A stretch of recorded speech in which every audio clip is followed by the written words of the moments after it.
Hi everyone. Today we are going to visit British Museum, which is in London.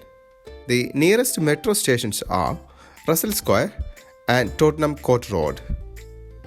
It is only around 7 minutes walk from these metro stations. This is the oldest museum in the world, which is opened in 1759 to the public.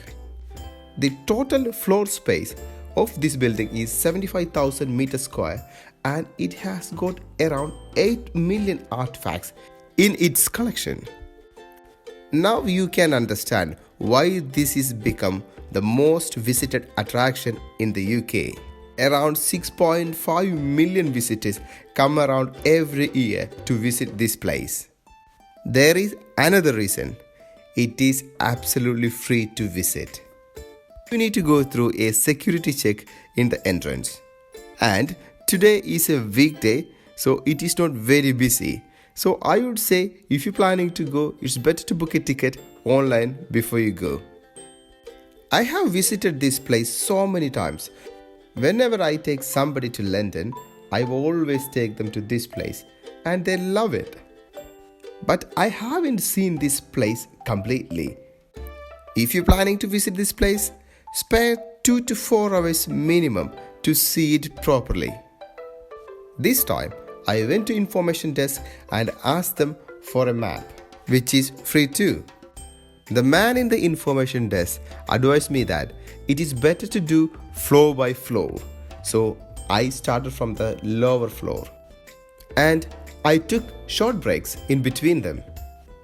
If you want to use an audio guide, it is available in British Museum app. You can download that to your phone for free. But for accessing the audio guide, you need to pay a nominal fee. In my personal opinion, it is worth to pay because it is nice to hear the story behind these artifacts. The objects you see at the moment are from the great city of Khoshebad. It is a village in northern Iraq, 15 kilometers northeast of Mosul. The great city was built by a Assyrian king, Sargon II, in around BC 700. We are going through Greek gallery at the moment, and we are going to see the remainings of Parthenon temple. This temple is dedicated to the goddess Athena. According to Greek mythology, she is the goddess of war. In 2500 years ago, there was a huge statue of Athena in the temple, which was made of gold and ivory. No one knows where is that at the moment. She is considered to be the patron deity of Athens. Next we're going to see is the big black statue from Easter Island, which are called Moai statues. While you watch this African gallery, I will briefly talk about Moai statues. You must have seen this statue in the movie Night at the Museum, which say, "My name is Dum Dum."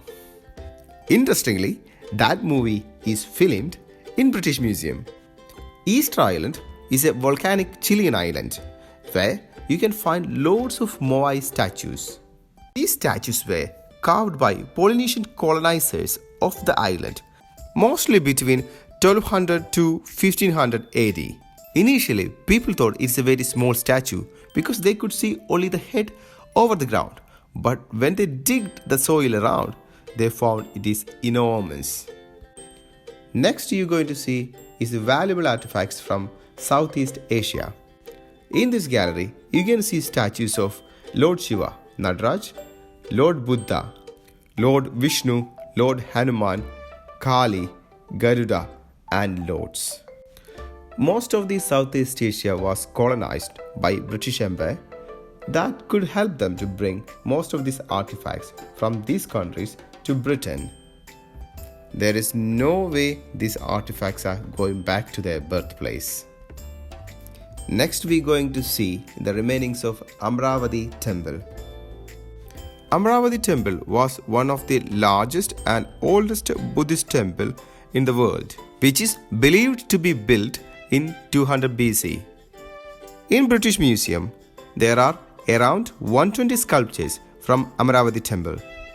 It is the largest collection of Amaravati Temple remainings outside India. Amaravati is a place in India in Andhra Pradesh. You can also see the remainings of a Hindu temple from Orissa, which used to be called Odisha. Me and my son went downstairs to the cafeteria to take a short break before we visit the Chinese gallery.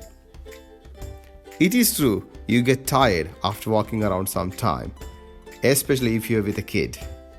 There is an interesting story behind this green ceramic statue. In Chinese mythology, this is a very famous character. He is an assistant of a judge in an afterlife judgment place.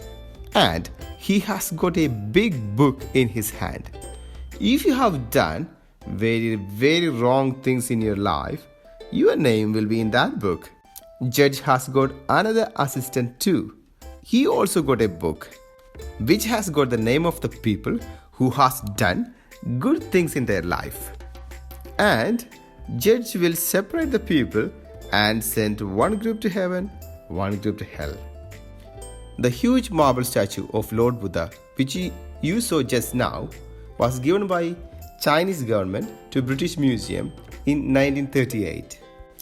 In 1939, at the time of World War II, all the valuable artifacts were moved to Wales to keep it in a safe place.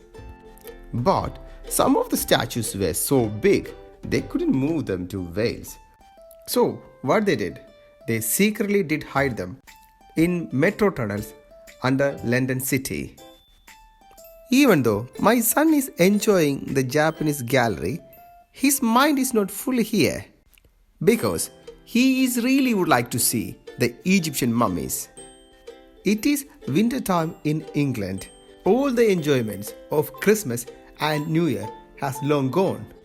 Because we have already reached in January, I don't really like January and February. The reason is, it is very cold and you don't feel to go out. But if you are ready to break that shackles, there is loads to explore in London. Ancient Egyptians mummified their bodies because they believed in afterlife. Actually, it was not a quick process. They did take around 70 days to mummify a human body. The first step is rinse the dead body in wine and spices. Then internal organs were removed and kept in a canopic jar, which you can see in the video. The brain also needed to be removed, but they did not open the skull. They approached a different technique. They removed the brain through the nostrils. Afterwards, they kept the body in the salt to remove the moisture. Finally, before doing the decoration, they will stuff the body and doing the wrapping up. Afterwards, the body will be taken to the final resting place with all valuables and personal belongings of that dead person. Sometime they even did the mummification of their pets. Poor cats and dogs in it. You can even see a baby mummy in this museum. It is a bit sad. From the studies, it is understood that this baby had brittle bone disease, which means the baby is very prone to get fractures. At the moment, we are going through ancient Iran gallery. You can see loads of gold and other valuables in this gallery. Recently, it was found out around 1,200 items stolen from British Museum. They were mainly jewelleries and precious stones. They did start the investigation, managed to reclaim around 350 items. The investigation concluded that it must have been done by a staff in the museum, but there was no strong evidence to punish him. However, he was suspended from his job.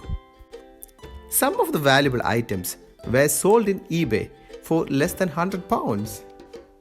If you are planning to visit British Museum, don't you worry, I will add all the details in the description. If you want to see this kind of videos in future, please follow my channel. Dominic wants to go to Lego store and M&Ms in Leicester Square. Before going there, I need to eat something. I'm so hungry. My first destination will be Chinatown, and I'm going to take some takeaway from there. I will show these places in coming episodes. In British Museum, there are facilities like a cafeteria, toilet and baby change. If you want to use it, you can use it. A small tip: finding a toilet in London is not very easy, even though there are loads around. So, bye everyone. See you in next video.